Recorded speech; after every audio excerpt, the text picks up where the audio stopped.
Imagine walking home alone at night. The streets are empty. The air is unnaturally still. But then, you hear it.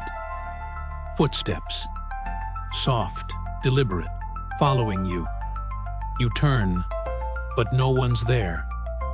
Or so you think. What if I told you? Some people aren't just dangerous.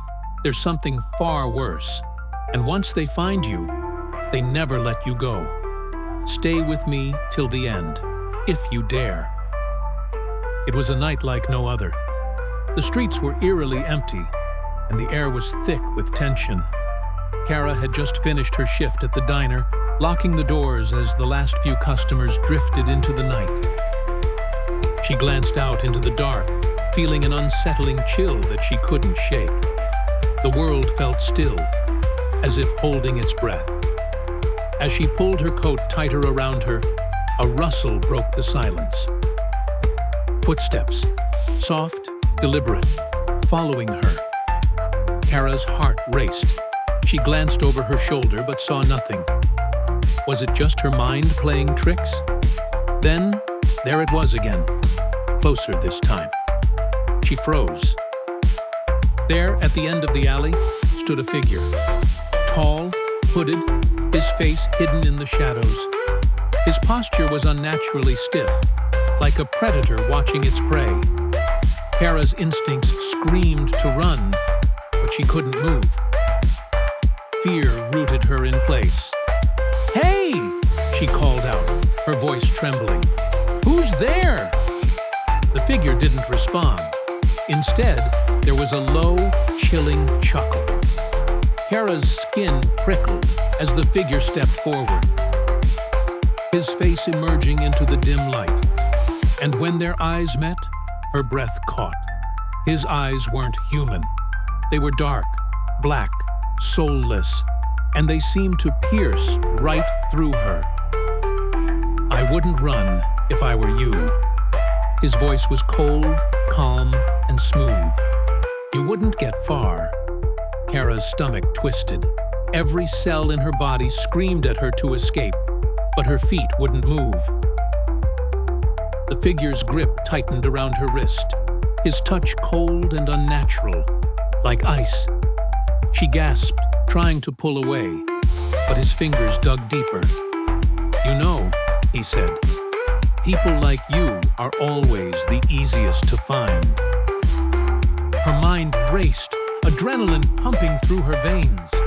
She had to escape. But the more she struggled, the more the figure seemed to feed off her fear. His grip was relentless, as if every moment of terror made him stronger. Kara glanced around. There was no one. The streets were deserted, the streetlights flickering, casting long shadows that danced around her like twisted spirits. Panic surged through her. She needed help, but there was no one to hear her. "You're not the first," the figure murmured, tightening his hold. "And you won't be the last." Kara's breath came in shallow gasps. She kicked and fought, desperate to break free, but the figure remained still. His presence was suffocating. His cold breath lingered against her ear. "The fear," he said softly. "It's what makes us strong." Suddenly, the sound of an approaching car cut through the tension.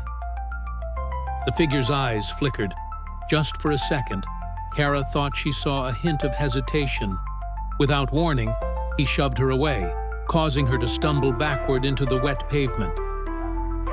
"Run," he said, his voice a low, mocking whisper. "But you won't escape." Kara didn't hesitate. She scrambled to her feet and sprinted down the street, her heart pounding in her chest. The air felt heavier with every step, as if the darkness itself was closing in on her. She pushed herself faster, ignoring the scream of terror that tried to rise in her throat. But no matter how fast she ran, the footsteps, always behind her, never stopped. She glanced over her shoulder. Nothing. No one. But the footsteps didn't stop. Closer now, right behind her.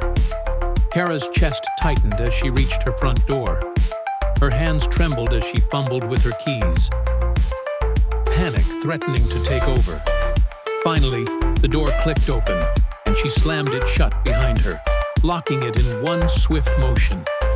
Her breath came in ragged bursts as she leaned against the door. She was safe. At least, that's what she told herself. But the feeling didn't go away. It never did. She wasn't alone in the house. The figure hadn't followed her inside. But the worst part? He didn't need to. They were everywhere. And once they find you, there's no escape. They know your fears, they feed on them. And no matter how far you run, no matter how fast you hide, they'll never stop hunting you. Kara realized, too late, that the danger wasn't just a man in the shadows. It was something far worse, something that couldn't be outrun. And by the time she fully understood who or what she was running from, it was already too late.